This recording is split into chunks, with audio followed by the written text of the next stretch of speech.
अल्हम्दुलिल्लाह lucky hotel के new branch का बहादुरपुरे पर बड़ा ही अजीम शान इनॉग्रेशन अमल में आ चुका है।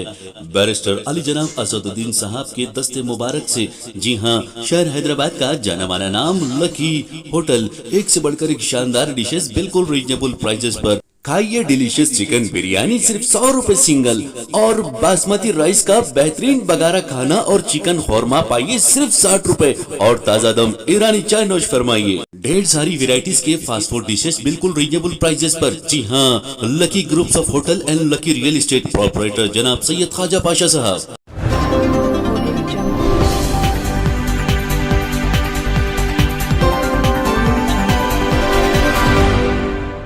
अस्सलाम वालेकुम नाज़रीन, मैं मरियम फातिमा, तेलंगाना न्यूज़ टुडे में आप सबका खैर मकदम है। आइए नजर डालते हैं आज की अहम सुर्खियों पर।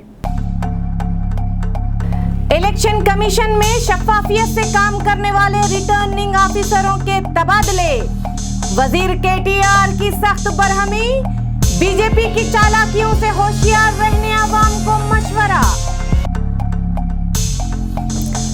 मीरालम मंडी की अजमत रफ्ता बहाल, तज़ीनो आराइश और जदीदकारी के लिए 10.50 करोड़ की मंजूरी।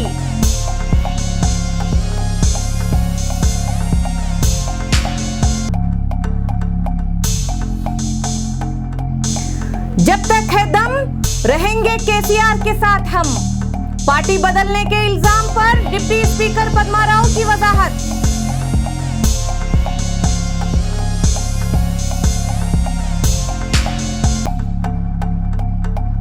दिल्ली में पटाखों की खरीदो फरोख्त पर फिजाई आलूदगी कंट्रोल कमेटी की पाबंदी, चैलेंज करने वाले ताजिरों की अर्जी हाई कोर्ट में मुस्तरद, मामला सुप्रीम कोर्ट में ज़ेरे इल्तिवा।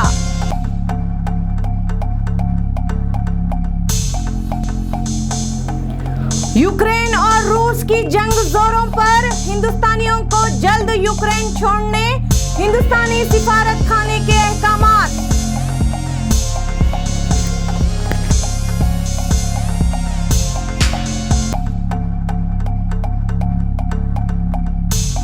टीआरएस पार्टी के वर्किंग सदर केटीआर ने मरकज पर शदीद बरहमी का इजहार करते हुए कहा है कि इलेक्शन कमीशन की तरफ से ख़वात के मुताबिक काम करने वाले रिटर्निंग ऑफिसर के तबादले के फैसले की हम सख्त मजम्मत करते हैं।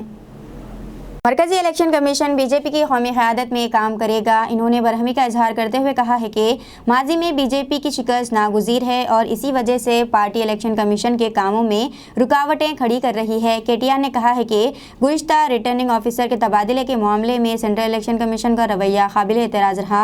इन्होंने मज़ीद कहा है कि ये एक और दलील है कि बीजेपी आइन का गलत इस्तेमाल कर रही है। केटीआर ने यह भी कहा है कि इलेक्शन कमीशन पर भारतीय जनता पार्टी के दबाव से इनका जमहूरी रुझान वाज़ेह हो जाता है। रोड रोलर के निशान की बहाली जमहूरियत का मजाक है। इस निशान को 2011 में मुअत्तल कर दिया गया था।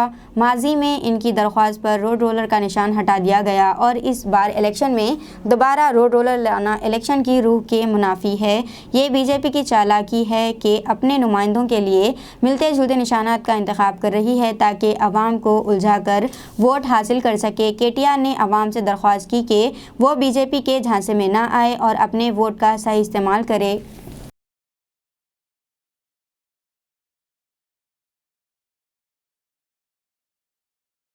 इंस्पेक्टर पद्मा राव गौड़ ने वाज़ेह किया है कि वो टीआरएस पार्टी में उस वक्त तक रहेंगे जब तक इनमें दम है। वो पार्टी छोड़ने का कोई इरादा नहीं रखते। इन्होंने कहा है कि सच दहलीज अबूर करने से कबल ही झूठ सड़कों पर रक़्स करता है। टीआरएस पार्टी से इनकी कोई अख्तिलाफ़ात नहीं है। डिप्टी इंस्पेक्टर पद्मा राव गौड़ ने आज सीताफल मंडी में अपने कैंप ऑफिस में मुनक़िदा एक प्रेस कॉन्फ्रेंस से खिताब में कहा है कि वो आइंदा इलेक्शन में दोबारा सिकंदराबाद हल्के से इलेक्शन लड़ेंगे। पद्मा राव गौड़ ने ऐलान किया कि अगर पार्टी क़यादत हुक्म दे तो वो कहीं से भी इंतखाब लड़ने के लिए तैयार है। इन्होंने पार्टी अरकान को मशवरा दिया है कि वो इन अफवाहों पर यकीन ना करे। बीजेपी से किसी ने भी इनसे रब्ता नहीं किया है और वो ना ही अपनी पार्टी बदलेंगे।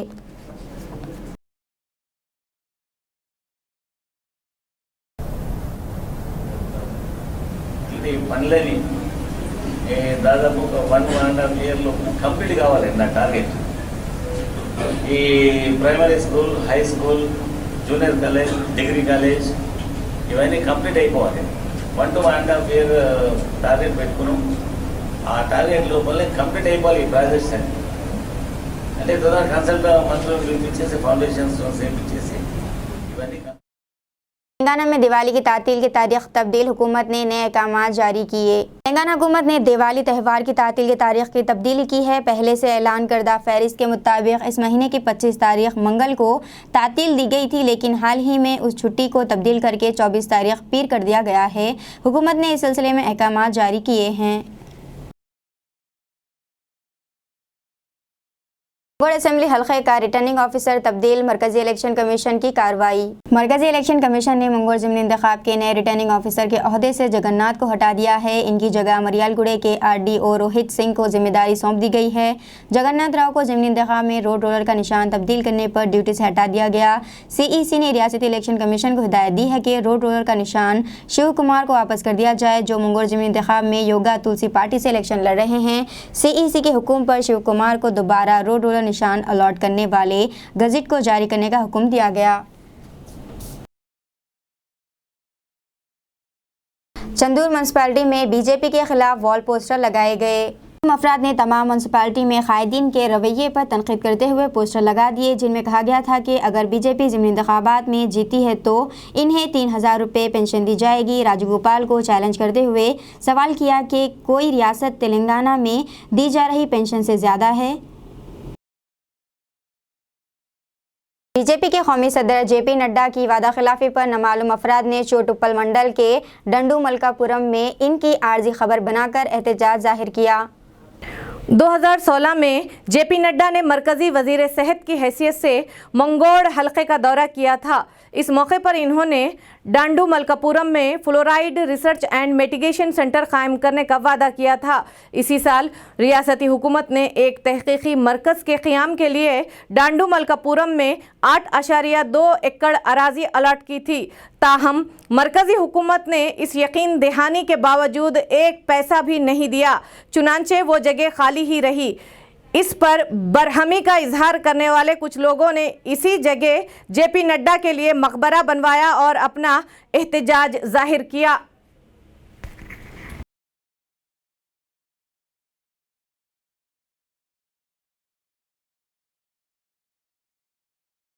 तेलंगाना के 13 अजला में आइंदा 3 दिन तक शदीद बारिश का इम्कान है। इंडोमान समंदर में हवा का दबाव ज़्यादा होता जा रहा है। हैदराबाद मेट्रोलॉजिकल सेंटर ने बताया है कि इसके नतीजे में रियासत के कई अजला में दरमियानी से भारी बारिश होने का इम्कान है। खलीज बंगाल में हवा का कम दबाव चंद घंटों में ज़्यादा हो जाएगा और रवा माह की 22 तारीख तक ये बढ़कर समंदरी तूफ़ान की शक्ल इख्तियार कर लेगा।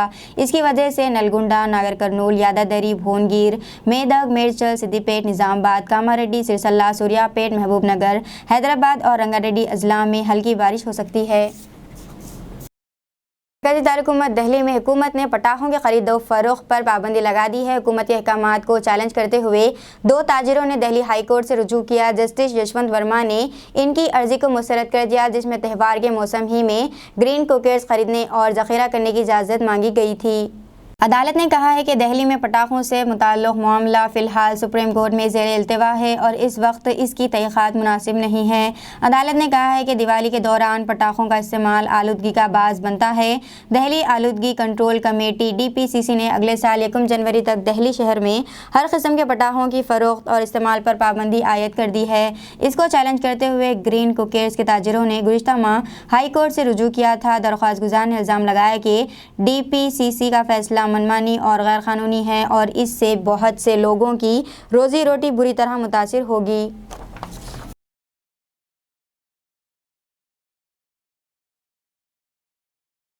रियासती हुकूमत ने आसिफ जाह, साबिक़ नवाब मीर उस्मान अली खान बहादुर की दौर की क़दीम और तारीख़ी इमारतों की बहाली पर तवज्जो मरकूज़ कर दी है। GHMC और Quli Qutub Shah Urban Development Authority ने मीर आलम मंडी की तज़ीन व आराइश और जदीदकारी का आगाज़ कर दिया है।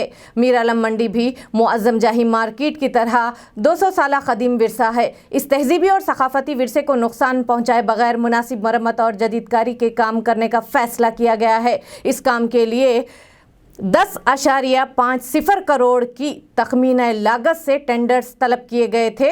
GHMC मार्केट और आसपास के इलाकों में ख़राब कैच पिट की मरम्मत करेगा और मतलूबा इलाकों में नए कैच पिट लगाएगा। सफाई के बेहतर इंतजामात और सड़कों पर सैलाबी पानी के बहाव को यकीनी बनाने के लिए मुनासिब इक़दाम किए जाएंगे। LED लाइट्स भी लगाई जाएंगी। तकरीबन 5 एकड़ रकबे पर फैली मीरालम मार्केट में 300 के करीब सब्जी फरोश की दुकानें हैं। ओहदेदारों ने कहा कि वो इस काम को 2 साल के अंदर मुकम्मल कर देंगे।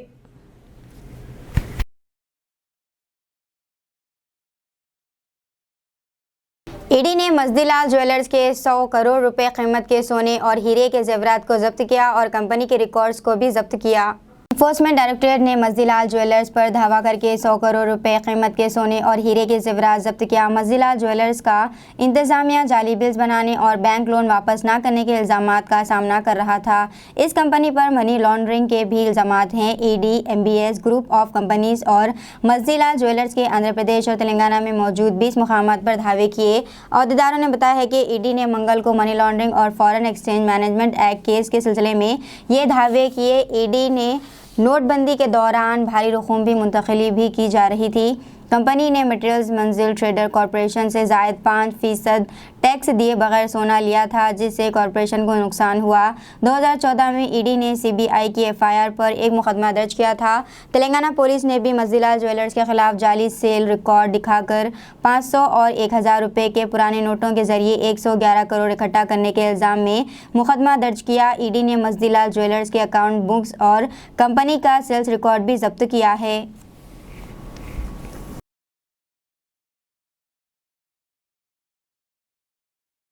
टीआरएस और बीजेपी जितनी चाहे दौलत और तकसीम करे, इसके बावजूद कांग्रेस की उम्मीदवार पी श्रावंती भारी अक्सरियत से कामयाब होंगी। उत्तम कुमार रेड्डी।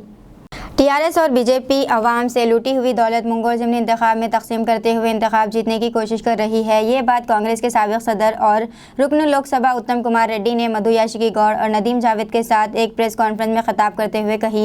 उत्तम कुमार रेड्डी ने बीजेपी और टीआरएस के कायदीन मरकज़ी और रियासती वज़रा पर तनकीद करते हुए कहा है कि ये जमहूरी उसूलों को पामाल कर रहे हैं और दोनों ही जमातों के कायदीन निचली सतह की सियासत कर रहे हैं। इन्होंने ये भी कहा है कि इलेक्शन कमीशन टीआरएस की जानिब से किए जाने वाले इंतखाबी ज़ाब्ते अखलाक के खिलाफ कोई कार्रवाई नहीं कर रहा है। हालांकि इस सिलसिले में कांग्रेस कायदीन इलेक्शन कमीशन से कई मरतबा नुमाइंदगी कर चुके हैं। उत्तम कुमार रेड्डी ने कहा है कि टीआरएस और बीजेपी जितनी चाहे दौलत और शराब तकसीम कर ले, इसके बावजूद कांग्रेस की उम्मीदवार पी श्रावंती मंगोल ज़िमनी इंतखाब में भारी अक्सरियत के साथ कामयाब होंगी।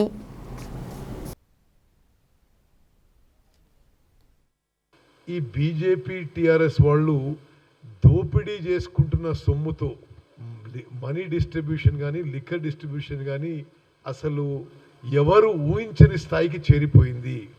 నిజంగా దీంట్లో మాత్రం ఈ ప్రాసెస్, ఈ ప్రొసీజర్లో ఈ రాజకీయాలు దిగజారిపోవడంలో కేసీఆర్ టీఆర్ఎస్ పార్టీదే పెద్ద చెయ్యి. 2018 వరకు అసలు ఈ విధంగా ఈ డబ్బులు మద్యం పంపిణీ అనేది తెలంగాణలో ఎక్కువ భాగంలో లేదు. వాళ్ళు తెలంగాణ దోచుకున్న తర్వాత వాళ్ళు మొదలుపెట్టిన ప్రక్రియతోనే ఇదంతా ఈరోజు ఈ స్థాయికి చేరింది. केसीआर ने वादा किया था कि कामयाब हुए तो 100 दिन में निज़ाम शुगर फैक्ट्री को दोबारा शुरू करेंगे, लेकिन अभी तक नहीं किया। YS शर्मिला ने कहा। YS शर्मिला सदर YSR तेलंगाना पार्टी ने आज निज़ामाबाद में एक जलसे को मुखातिब करते हुए चीफ मिनिस्टर के चंद्रशेखर राव और रियासती हुकूमत से सवाल किया कि इनका 100 दिन के अंदर निज़ाम शुगर फैक्ट्री की दोबारा कुशादगी के वादे का क्या हुआ और NRI के लिए 500 करोड़ रुपए का फंड कब फराहम किया जाएगा, इसकी वजाहत करें। इन्होंने रियासती हुकूमत पर तनकीद करते हुए कहा है कि अगर हुकूमत बेरोज़गार नौजवानों को मुलाजिमत फराहम करती है तो हमारे नौजवान मुलाजिमतों की तलाश में बैरून मुल्क क्यों जाते और क्यों वहां मुश्किलात का सामना करते। YS शर्मिला ने कहा, राजशेखर रेड्डी ने निज़ाम सागर प्रोजेक्ट के जरिए 3 लाख एकड़ अराजी को पानी सरबराह किया। साथ ही अली सागर आपाशी प्रोजेक्ट के जरिए 60,000 एकड़ अराजी को सैराब किया। YS शर्मिला ने D अरविंद रुकन पार्लियामेंट पर तनकीद करते हुए कहा है कि इन्होंने हल्दी बोर्ड के क़याम का वादा किया, लेकिन वादे को पूरा ना करके निज़ामाबाद के किसानों के साथ धोखा किया है। इन्होंने अवाम से वादा किया कि आम इंतखाबात में कामयाबी हासिल करते हुए राजशेखर रेड्डी की तमाम स्कीमात को रियासत में दोबारा नाफिज करेंगे।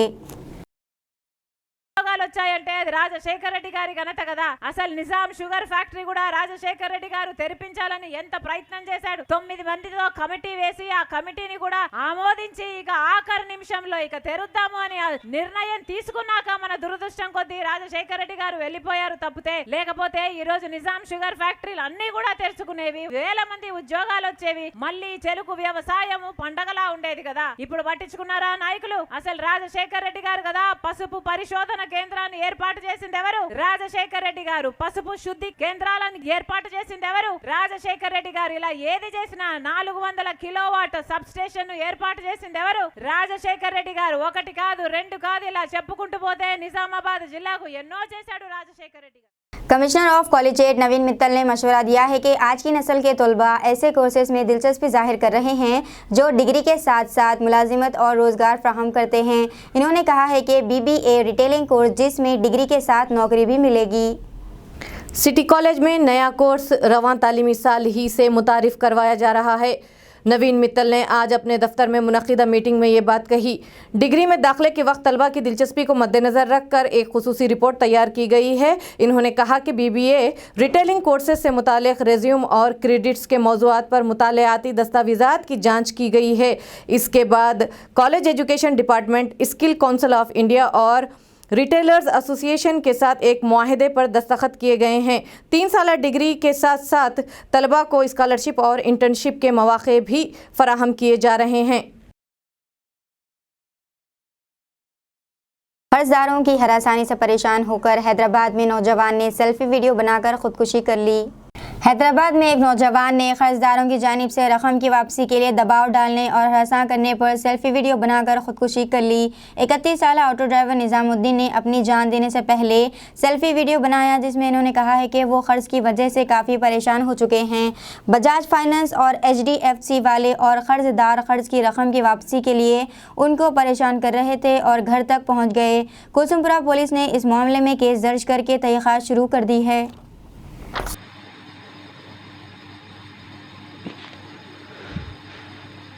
अब्बा मुझे माफ करो,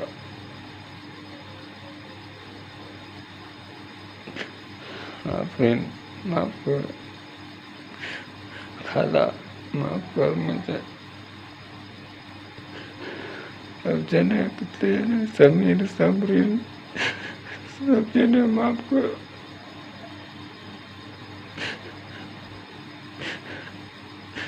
मेरे को आज से ज़्यादा टेंशन है, क्या करूँ? मेरे को किसी का टेंशन नहीं है, कर्जा है, इसलिए मैं जा रहा हूँ, इसलिए मैं जा रहा हूँ, पुलिस को ही बोल रहा हूँ। इसमें किसी की कोई भी गलती नहीं है, ना मेरे घर वाले कुछ मेरे को टॉर्चर करे, ना कोई मेरे को कुछ टॉर्चर करे। मेरी ज़िंदगी मेरे को कर्जा हो गया बोल के मैं खुद बजाज फाइनेंस वाले ये मेरे को घर तक आ रहे, मेरे को परेशान कर रहे, HDFC वाले मेरे कर्जदार मेरे को परेशान कर रहे बोल के मैं खुद फांस डाल दे रहा हूँ। अस्सलाम वालेकुम। व्हाट्सएप कर देता हूँ वीडियो। ये वीडियो बनाया ना पहले मेरा नंबर ले लो, ये सुनाओ मेरा नंबर। नाम निज़ामुद्दीन है। उन्होंने फाइनेंस नहीं भरे थे, बजाज कंपनी का मोबाइल का हफ्ता, तो फाइनेंस वाले बार बार परेशान कर रहे थे फ़ोन लगा के। दोपहर में घर पे भी आके गए, उन्होंने डरा के, दोपहर में उन्होंने डरा को जाने के बाद ही हमारे मर्द ऐसा करे 6 साढ़े 6 बजे तक।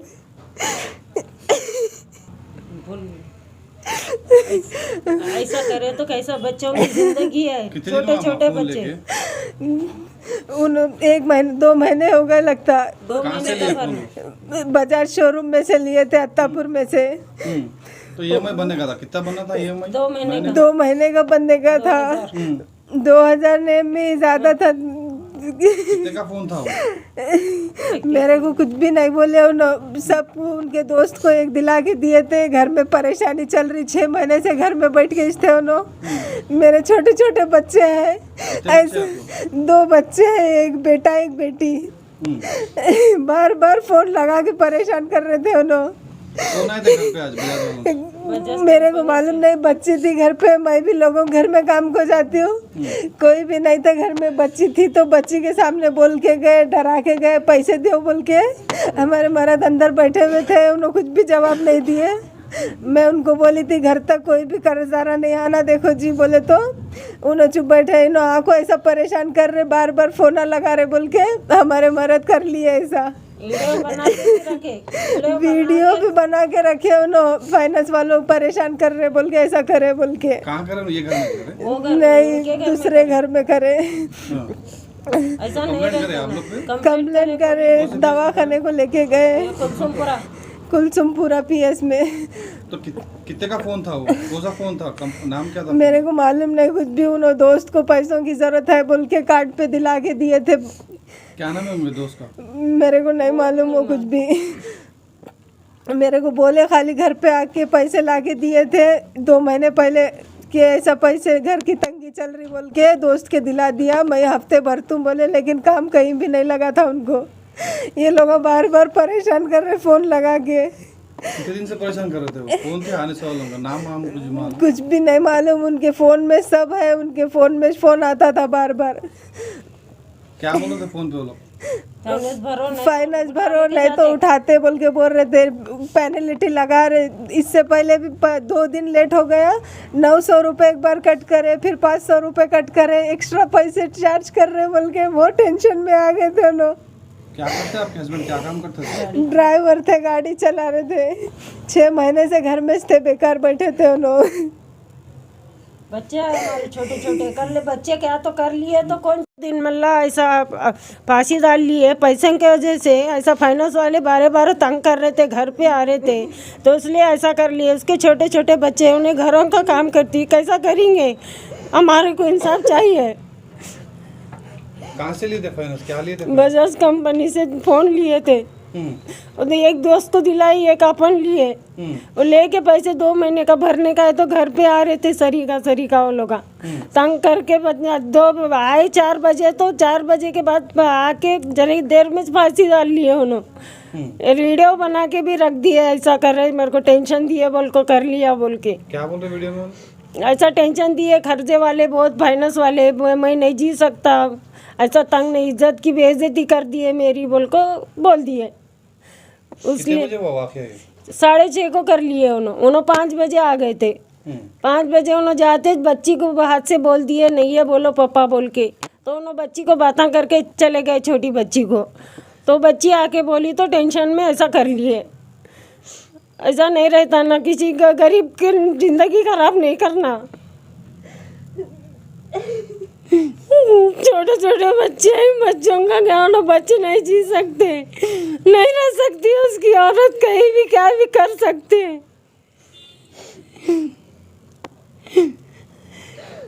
हमारे को इंसाफ चाहिए। पुलिस वाले क्या बोले? पुलिस वाले के आके देख के रिपोर्ट लिखा, बोले रिपोर्ट लिखा के वो लेके गए उस्मानिया को। क्या होना आपको? दामाद भी होना, बहन का बेटा भी होना मेरे को। क्या नाम था उनका? निजामुद्दीन मुल्ला।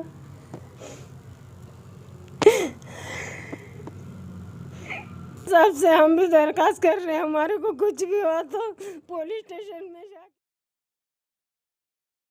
आंध्र प्रदेश के बापटला जिले में वेटापलम मंडल के रामापुरम में 4 नौजवान समंदर में गर्क हो गए। तफसीलात के मुताबिक गुंटूर के इंजीनियरिंग कॉलेज के तलबा छुट्टियां गुजारने के लिए जिले बापटला तफरी के लिए गए हुए थे। रामापुरम में समंदर में नहाने के दौरान अचानक लहर की जद में आकर डूब गए। मामले की इत्तला मिलते ही पुलिस ने तलाशी मुहिम शुरू कर दी है। नौजवान को बेहोशी का इंजेक्शन लगाकर नामालूम अफराद फरार हो चुके हैं। आदिलाबाद जिले में अजीबोगरीब वाक़या पेश आया। तेलंगाना के आदिलाबाद जिले में पेश आए एक अजीबोगरीब वाक़े में एक नौजवान को नामालूम अफराद ने बेहोशी का इंजेक्शन देकर कत्ल करने की कोशिश की। ताहम मुकामी लोगों ने नौजवान को बेहोश पड़ा देखकर उसे फौरी अस्पताल में मुंतकिल कर दिया। इसका इलाज किया जा रहा है। तफसीलात के मुताबिक आदिलाबाद जिले के चौड़ा मंडल के टांडा का रहने वाला जादू श्रीकांत को नामालूम नौजवान बेहोशी का इंजेक्शन लगाकर फरार हो गया। हमले की वजह तो फौरी तौर पर मालूम ना हो सकी, लेकिन मुकामी लोगों ने श्रीकांत को आदिलाबाद के रिम्स अस्पताल मुंतकिल कर दिया। पुलिस ने मुकदमा दर्ज करते हुए हमलावर की तलाश शुरू कर दी है।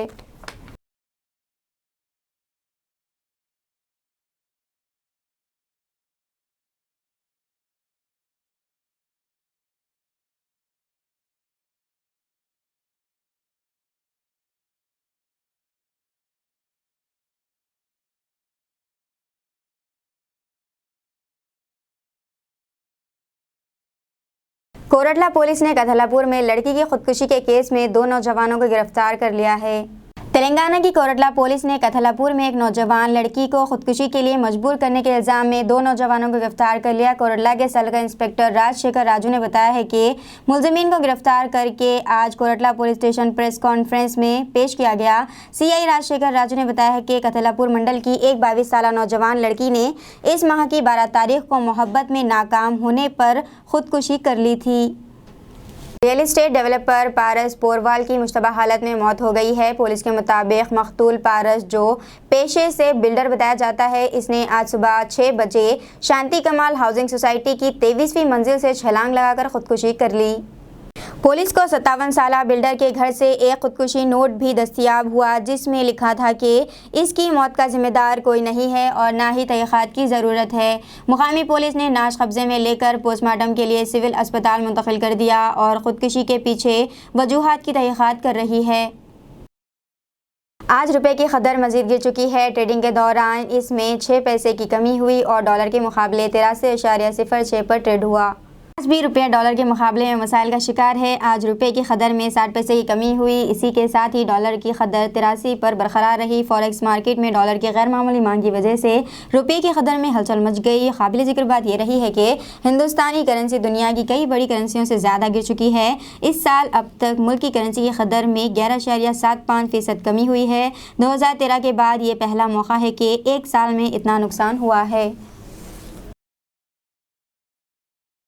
रूस और यूक्रेन के दरमियान जंग जारी है। इस तनाजुर में हिंदुस्तानी सिफारत खाने ने यूक्रेन में मुक़ीम हिंदुस्तानियों को जल्द अज जल्द यूक्रेन छोड़ने का हुक्म दिया है। यूक्रेन में रूस के हमले एक बार फिर तेज होते दिखाई दे रहे हैं। रूस ने खबरदार किया है कि वो यूक्रेन के 4 शहरों में मार्शल लॉ नाफिज करेगा, जिस पर इसने कब्जा कर लिया है। जुमेरात से मार्शल लॉ के नफाज का ऐलान किया गया है। पता चला है कि खेरसन में बहुत से लोग कश्तियों में भागकर दूसरी जगहों पर पनाह ले रहे हैं। इसी तनाजुर में हिंदुस्तानी सिफारत खाने ने अहकामात जारी करते हुए यूक्रेन में मुकीम हिंदुस्तानियों को फौरी तौर पर मुल्क छोड़ने का हुक्म दिया है। बहुत से हिंदुस्तानी जो आला तालीम और हुसूल रोजगार के लिए यूक्रेन गए थे, अब भी वहीं मुकीम हैं।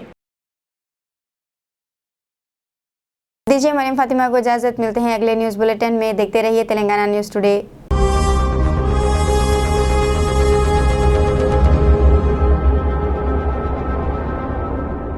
अस्सलामुअलैकुम, हेलो, हाय, आदाब एवरीवन। दोस्तों, मैं आपका दोस्त शहबाज खान। आप देख रहे हैं TNT न्यूज़ और देखते रहिए TNT न्यूज़। Thank you.